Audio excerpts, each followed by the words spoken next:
ವೀಕ್ಷಕರೇ ನಮಸ್ಕಾರ. ಇವತ್ತಿನ ಕೃಷಿ ವಾರ್ತೆಗೆ ಸ್ವಾಗತ. ನಾನು ವಾಣಿಶ್ರೀ. ಮೊದಲಿಗೆ ಮುಖ್ಯಾಂಶಗಳು. ದಾಖಲೆ ಮಟ್ಟದ ಹಾಲು ಉತ್ಪಾದನೆ, ಬೆಂಗಳೂರು ದಕ್ಷಿಣ ರೈತರ ಯಶಸ್ಸು.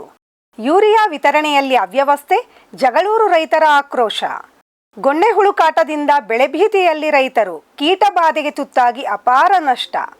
ಕೃಷಿ ತೋಟಗಾರಿಕೆಯ 18 ಉತ್ಪನ್ನಗಳಿಗೆ ಬೆಂಬಲ ಬೆಲೆ, ರೈತರಿಗೆ 8,000 ಕೋಟಿ ಬಂಪರ್ ಕೊಡುಗೆ. ಬ್ಲೆಂಡರ್ಗಳ ಬೇಡಿಕೆಯಿಂದಾಗಿ ದಕ್ಷಿಣ ಭಾರತದ ಚಹಾದ ಬೆಲೆ ಏರಿಕೆ. ಕೃಷಿ ರಫ್ತುದಾರರಿಗೆ ಆತಂಕ, 50% ಅಮೆರಿಕದ ಸುಂಕದ ಭೀತಿ.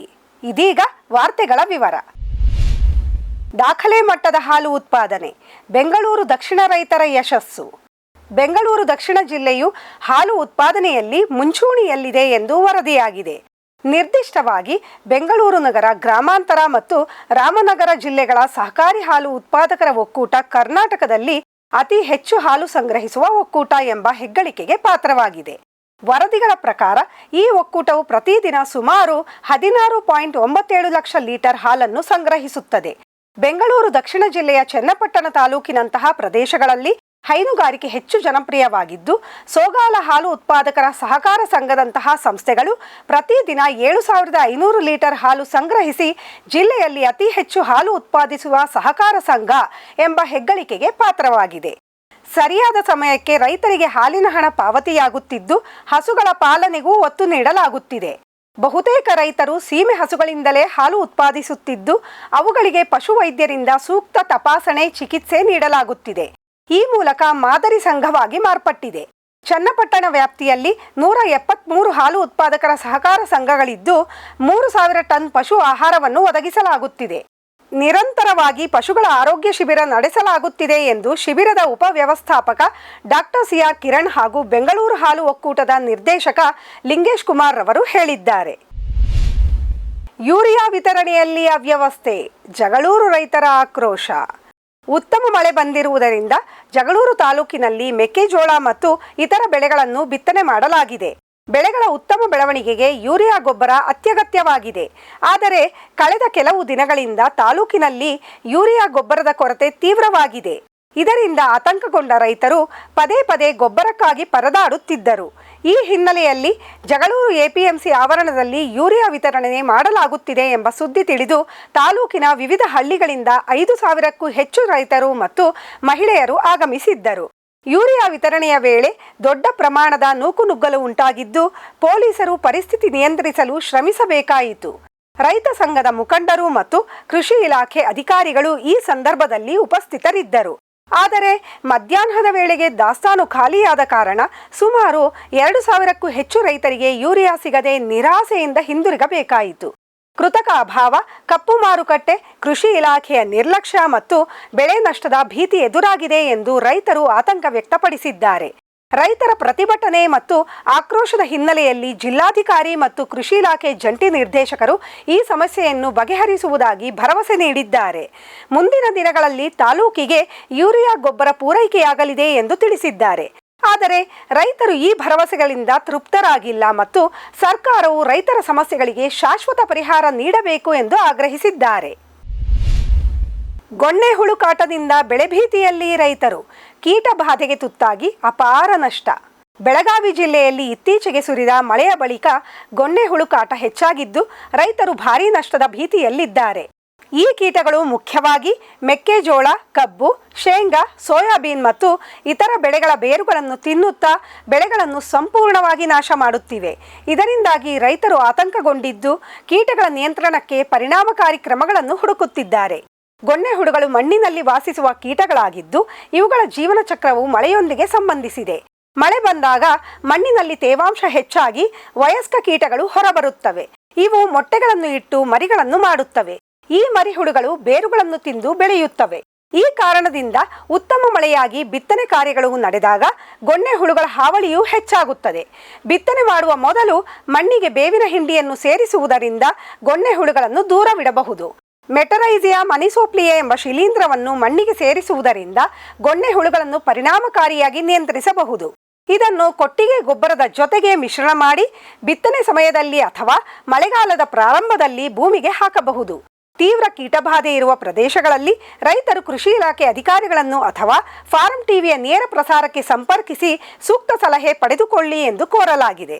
ಇದೀಗ ಒಂದು ವಾಣಿಜ್ಯ ವಿರಾಮ. ಸಮೃದ್ಧ ಸಾವಯವ ಗೊಬ್ಬರ, ಎಂಎಸ್ಜಿಪಿ ಮತ್ತು ಕೆಸಿಡಿಸಿ ಉತ್ಪಾದನೆ, ಫಾರ್ಮ್ ಟಿವಿಯಿಂದ ಸರಬರಾಜು. ಅತಿ ಕಡಿಮೆ ಬೆಲೆಗೆ ಅತ್ಯುತ್ತಮ ಗೊಬ್ಬರ. ಇಲ್ಲ ಭಾರಲೋಹ, ಕೃಷಿ ವಿಶ್ವವಿದ್ಯಾಲಯದಿಂದ ಪರೀಕ್ಷಿತ ಸಾವಯವ ಇಂಗಾಲ, ಎನ್ಪಿಕೆ, ಪಿಎಚ್, ಇಸಿ ಎಲ್ಲ ನಿಗದಿತ ಮಿತಿಯಲ್ಲಿ. ಅಡಿಕೆ, ತೆಂಗು, ಬಾಳೆ, ಕಾಫಿ, ದಾಳಿಂಬೆ, ದ್ರಾಕ್ಷಿ, ಕಬ್ಬು, ಭತ್ತ, ಜೋಳ, ಹತ್ತಿ ಹೀಗೆ ಎಲ್ಲಾ ಬೆಳೆಗಳಿಗೂ ಪ್ರಶಸ್ತ. ಜೀವಂತ ಮಣ್ಣು, ಸಮೃದ್ಧ ಬೆಳೆ, ಅತ್ಯಧಿಕ ಲಾಭಕ್ಕೆ ಬಳಸಿ ಸಿಟಿ ಕಾಂಪೋಸ್ಟ್. ಶ್ರಮಜೀವಿ ಫಾರ್ಮ್ ಟಿವಿಯಿಂದ ಜಸ್ಟ್ ಸೀಡ್ಸ್, ಕೈತೋಟ, ಸ್ವಂತಕ್ಕೆ ಬೆಳೆ ಮತ್ತು ತಾರಸಿ ತೋಟಗಳಿಗೆ ತರಕಾರಿ ಮತ್ತು ಹೂ ಬೀಜಗಳು. ಐಐಎಚ್ಆರ್ ಮತ್ತು ತೋಟಗಾರಿಕೆ ವಿಶ್ವವಿದ್ಯಾಲಯದ ಅಧಿಕ ಇಳುವರಿಯ ಸುಧಾರಿತ ತಳಿ ಹಾಗೂ ಹೈಬ್ರಿಡ್ ಬೀಜಗಳು. 50 ರೂಪಾಯಿ ಚಿಕ್ಕ ಪ್ಯಾಕೆಟ್ನಲ್ಲಿ. ಯುಪಿಐ ಮೂಲಕ ಹಣ ಪಾವತಿಸಿದರೆ ಅಂಚೆ ಮೂಲಕ ಬೀಜ ನಿಮ್ಮ ಮನೆ ಬಾಗಿಲಿಗೆ. ಅಧಿಕೃತ ತಳಿಗಳ ನಿಜ ಬೀಜಗಳು. ಫಾರ್ಮ್ ಟಿವಿಯ ಮೊಳಕೆ guarantee. Just seeds. Farm TV ವೀಕ್ಷಕ ರೈತರ ಬೆಳೆ ರಕ್ಷಣೆ ಈಗ ಹಿಂದೆಂದಿಗಿಂತ ಸುಲಭ, ಸರಳ, ಸುರಕ್ಷಿತ. ಶ್ರಮಜೀವಿಯಿಂದ ಸೂಕ್ಷ್ಮ ಪೋಷಕಾಂಶ, ಸೂಕ್ಷ್ಮಾಣುಜೀವಿ ಮತ್ತು ಬೇರುವರ್ಧಕಗಳು. ಕಾಳುಮೆಣಸು ಸೊರಗು ರೋಗ ತಡೆಗೆ ಟ್ರೈಕೋಡರ್ಮಾ ಸುಡೋಮೋನಾಸ್. ಸಮೃದ್ಧ ಬೆಳವಣಿಗೆ, ರೋಗ ನಿರೋಧಕ ಶಕ್ತಿಗೆ ಐಎಎಸ್ಆರ್ ಪೆಪ್ಪರ್ ಸ್ಪೆಷಲ್. ಕೋಕೋ ಗಿಡಗಳ ಆರೋಗ್ಯಕ್ಕೆ ಜಿಂಕ್ ಸಲ್ಫೇಟ್ ಮತ್ತು ಫೆರಸ್ ಸಲ್ಫೇಟ್.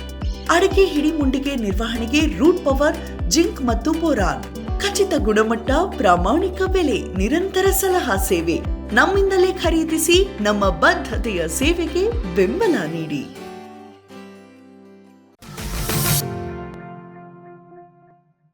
ವಿರಾಮದ ನಂತರ ಮತ್ತೊಮ್ಮೆ ಕೃಷಿ ವಾರ್ತೆಗೆ ಸ್ವಾಗತ.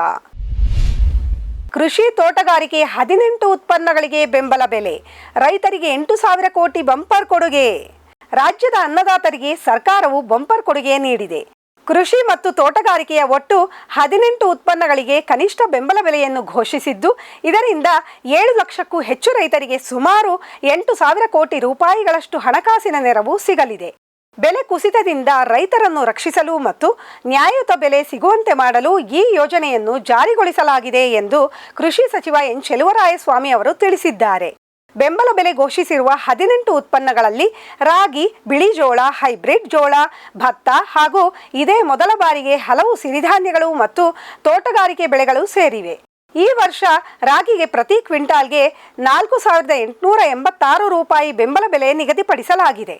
ಇದು ಕಳೆದ ವರ್ಷಕ್ಕಿಂತ 596 ರೂಪಾಯಿ ಹೆಚ್ಚು. ರಾಗಿ ಜೊತೆಗೆ ಸಾಮೆ, ನವಣೆ, ಹಾಕರ ಮತ್ತಿತರ ಸಿರಿಧಾನ್ಯಗಳಿಗೂ ಬೆಂಬಲ ಬೆಲೆ ನೀಡಲು ನಿರ್ಧರಿಸಲಾಗಿದೆ. ಇವುಗಳಿಗೆ ಪ್ರತಿ ಕ್ವಿಂಟಾಲ್ಗೆ 5,000 ರೂಪಾಯಿ ನೀಡಲಾಗುವುದು. ಬಿಳಿ ಜೋಳಕ್ಕೆ ಪ್ರತಿ ಕ್ವಿಂಟಾಲ್ಗೆ 3,669 ರೂಪಾಯಿ ನಿಗದಿಪಡಿಸಲಾಗಿದೆ. ಭತ್ತದ ಬೆಂಬಲ ಬೆಲೆಯನ್ನು ಪ್ರತಿ ಕ್ವಿಂಟಾಲ್ಗೆ 2,369 ರೂಪಾಯಿಗೆ ಹೆಚ್ಚಿಸಲಾಗಿದೆ. ಬೆಂಬಲ ಬೆಲೆ ಯೋಜನೆಯಡಿ ಕೃಷಿ ಉತ್ಪನ್ನಗಳನ್ನು ಮಾರಾಟ ಮಾಡಲು ರೈತರು ಸೆಪ್ಟೆಂಬರ್ನಿಂದ ನೋಂದಣಿ ಮಾಡಿಕೊಳ್ಳಬಹುದು. ಜನವರಿಯಿಂದ ಮಾರ್ಚ್ವರೆಗೆ ಖರೀದಿ ಪ್ರಕ್ರಿಯೆ ನಡೆಯಲಿದೆ. ಕಳೆದ ವರ್ಷ 6.11 ಲಕ್ಷ ರೈತರಿಗೆ 7,135 ಕೋಟಿ ರೂಪಾಯಿ ಪಾವತಿಸಲಾಗಿತ್ತು. ಈ ಬಾರಿ 7 ಲಕ್ಷಕ್ಕೂ ಹೆಚ್ಚು ರೈತರಿಗೆ ಇದರ ಲಾಭ ತಲುಪಿಸುವ ಮೂಲಕ ರಾಜ್ಯ ಸರ್ಕಾರ ರೈತರ ಆದಾಯವನ್ನು ಹೆಚ್ಚಿಸಲು ಮತ್ತು ಅವರನ್ನು ಆರ್ಥಿಕವಾಗಿ ಸಬಲಗೊಳಿಸಲು ಪ್ರಯತ್ನಿಸುತ್ತಿದೆ. ಬ್ಲೆಂಡರ್ಗಳ ಬೇಡಿಕೆಯಿಂದಾಗಿ ದಕ್ಷಿಣ ಭಾರತದ ಚಹಾದ ಬೆಲೆ ಏರಿಕೆ. ಕೊಚ್ಚಿಯ ಟೀ ಹರಾಜಿನಲ್ಲಿ ಬ್ಲೆಂಡರ್ಗಳಿಂದ ಬೇಡಿಕೆ ಹೆಚ್ಚಾಗಿದ್ದು, ಉತ್ತಮ ಗುಣಮಟ್ಟದ ಲಿಕರಿಂಗ್ ಚಹಾದ ಬೆಲೆ ಗಣನೀಯವಾಗಿ ಹೆಚ್ಚಿದೆ. ಉತ್ತಮ ಗುಣಮಟ್ಟದ ಲಿಕರಿಂಗ್ ಟೀ ಎಂದರೆ ಕುದಿಸಿದಾಗ ದಟ್ಟವಾದ ಗಾಢ ಬಣ್ಣ, ಗುಣಮಟ್ಟದ ಪರಿಮಳ ಮತ್ತು ಪರಿಪೂರ್ಣ ರುಚಿಯನ್ನು ಹೊಂದಿರುವ ಚಹಾ. ಈ ರೀತಿಯ ಗುಣಮಟ್ಟಗಳು ಬ್ಲೆಂಡರ್ಗಳಿಂದ ಹೆಚ್ಚು ಬೇಡಿಕೆಯಲ್ಲಿರುತ್ತವೆ. ಈ ಬ್ಲೆಂಡರ್ಗಳು ವಿವಿಧ ರೀತಿಯ ಚಹಾಗಳನ್ನು ಖರೀದಿಸುತ್ತಾರೆ. ಖರೀದಿ ಮಾಡಿದಂತಹ ಚಹಾದ ಪುಡಿಗಳನ್ನು ನಿರ್ದಿಷ್ಟ ಪ್ರಮಾಣದಲ್ಲಿ ಮಿಶ್ರಣ ಮಾಡಿ ತಮ್ಮದೇ ಆದ ಒಂದು ಪ್ಯಾಕೇಜ್ ಚಹಾದ ಬ್ರ್ಯಾಂಡ್ ತಯಾರಿಸುತ್ತಾರೆ. ಹರಾಜಿನಿಂದ ಅವರು ಒಂದು ನಿರ್ದಿಷ್ಟ ರೀತಿಯ ಚಹಾಕ್ಕಾಗಿ ಸಕ್ರಿಯವಾಗಿ ಹುಡುಕಿದಾಗ ಬ್ಲೆಂಡರ್ಗಳ ಖರೀದಿ ಸಾಮರ್ಥ್ಯವು ಬೆಲೆಗಳನ್ನು ಹೆಚ್ಚಿಸುತ್ತದೆ. ಮುಂಬರುವ ಓಣಂ ಹಬ್ಬದ ಸಿದ್ಧತೆಗಾಗಿ ಬ್ಲೆಂಡರ್ಗಳು ಸಕ್ರಿಯವಾಗಿ ಉತ್ತಮ ಲಿಕರಿಂಗ್ ಚಹಾವನ್ನು ಖರೀದಿಸುತ್ತಿದ್ದು, ಕೊಚ್ಚಿಯ ಮಾರುಕಟ್ಟೆಯಲ್ಲಿ ಚಹಾ ಪುಡಿಯ ಬೆಲೆ ಹೆಚ್ಚಾಗಿದೆ. ಹಿಂದಿನ ವಾರದ ಬೆಲೆಗಳಿಗೆ ಹೋಲಿಸಿದರೆ ಈ ವಾರ ಮಾರಾಟವಾದ ಒಳ್ಳೆಯ ಲಿಕರಿಂಗ್ ಚಹಾದ ಸರಾಸರಿ ಬೆಲೆ ಕೆಜಿಗೆ 4 ರೂಪಾಯಿಯಷ್ಟು ಹೆಚ್ಚಾಗಿದೆ. ಉತ್ತಮ ಲಿಕರಿಂಗ್ ಚಹಾಗಳಿಗೆ ಬೇಡಿಕೆ ಹೆಚ್ಚಾಗಿದ್ದರೂ ಇತರೆ ಗುಣಮಟ್ಟದ ಚಹಾಗಳಿಗೆ ಸಾಮಾನ್ಯ ಬೇಡಿಕೆ ಮಾತ್ರ ಇತ್ತು. ಸದ್ಯದ ಟ್ರೆಂಡ್ ಗಮನಿಸಿದರೆ ಉತ್ತಮ ಗುಣಮಟ್ಟದ ಚಹಾಕ್ಕೆ ಬೇಡಿಕೆ ಮುಂದುವರಿಯುವ ಸಾಧ್ಯತೆ ಇದೆ. ಇದು ದಕ್ಷಿಣ ಭಾರತದ ಚಹಾ ಬೆಳೆಗಾರರಿಗೆ ಲಾಭ ತಂದರೂ ಸಾಮಾನ್ಯ ಗ್ರಾಹಕರ ಮೇಲೆ ಬೆಲೆ ಏರಿಕೆಯ ಬಿಸಿ ಮುಟ್ಟಲಿದೆ. ಕೃಷಿ ರಫ್ತುದಾರರಿಗೆ ಆತಂಕ. 50% ಅಮೆರಿಕದ ಸುಂಕದ ಭೀತಿ. ಭಾರತವು ರಷ್ಯಾದಿಂದ ತೈಲ ಖರೀದಿಯನ್ನು ಮುಂದುವರಿಸಿದ್ದಕ್ಕೆ ದಂಡವಾಗಿ ಅಮೆರಿಕ 50% ಹೆಚ್ಚುವರಿ ಸುಂಕವನ್ನು ವಿಧಿಸುತ್ತಿದೆ. ಈ ಹೆಚ್ಚುವರಿ ಸುಂಕಗಳನ್ನು ಆಗಸ್ಟ್ 27ರಿಂದ ಜಾರಿಗೆ ತರಲು ಸಿದ್ಧತೆ ನಡೆದಿದೆ. ಈ ಸುಂಕವು ಅನೇಕ ಕ್ಷೇತ್ರಗಳ ಮೇಲೆ, ವಿಶೇಷವಾಗಿ ಹೆಚ್ಚಿನ ಕಾರ್ಮಿಕರನ್ನು ಅವಲಂಬಿಸಿರುವ ಕೈಗಾರಿಕೆ ಮತ್ತು ಕೃಷಿ ರಫ್ತುಗಳ ಮೇಲೆ ತೀವ್ರ ಪರಿಣಾಮ ಬೀರಲಿದೆ. 2025ರ ಮೊದಲಾರ್ಧದಲ್ಲಿ ಭಾರತ ಮತ್ತು ಅಮೆರಿಕ ನಡುವಿನ ಒಟ್ಟಾರೆ ಕೃಷಿ ವ್ಯಾಪಾರ 24.1% ಹೆಚ್ಚಾಗಿದ್ದರೂ ಹೊಸ ಸುಂಕವು ಈ ಬೆಳವಣಿಗೆಯನ್ನು ಕುಗ್ಗಿಸುವ ಸಾಧ್ಯತೆ ಇದೆ. ಭಾರತದ ಸಮುದ್ರಾಹಾರ ರಫ್ತು, ವಿಶೇಷವಾಗಿ ಹೆಪ್ಪುಗಟ್ಟಿದ ಸೀಗಡಿ ಹೆಚ್ಚು ನಷ್ಟ ಅನುಭವಿಸುವ ಸಾಧ್ಯತೆ ಇದೆ.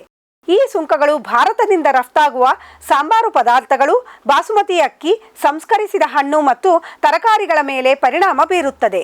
ಆದಾಗ್ಯೂ ದಾಳಿಂಬೆಯಂತಹ ಕೆಲವು ಉತ್ಪನ್ನಗಳು ಇನ್ನೂ ಅಮೆರಿಕದ ಮಾರುಕಟ್ಟೆಯಲ್ಲಿ ಸ್ಥಾನ ಉಳಿಸಿಕೊಳ್ಳುವ ಸಾಧ್ಯತೆ ಇದೆ ಎಂದು ರಫ್ತುದಾರರು ಅಭಿಪ್ರಾಯಪಟ್ಟಿದ್ದಾರೆ. ಪೆರುವಿನಂತಹ ಮಾರುಕಟ್ಟೆಗಳಿಂದ ಆಮದುಗಳು ಕಡಿಮೆಯಾದಾಗ ವರ್ಷದ ಕೆಲವು ನಿರ್ದಿಷ್ಟ ತಿಂಗಳುಗಳಲ್ಲಿ ಅಮೆರಿಕ ಮಾರುಕಟ್ಟೆಯು ಭಾರತದ ಉತ್ಪನ್ನಗಳನ್ನು ಅವಲಂಬಿಸುವ ಸಾಧ್ಯತೆ ಇದೆ.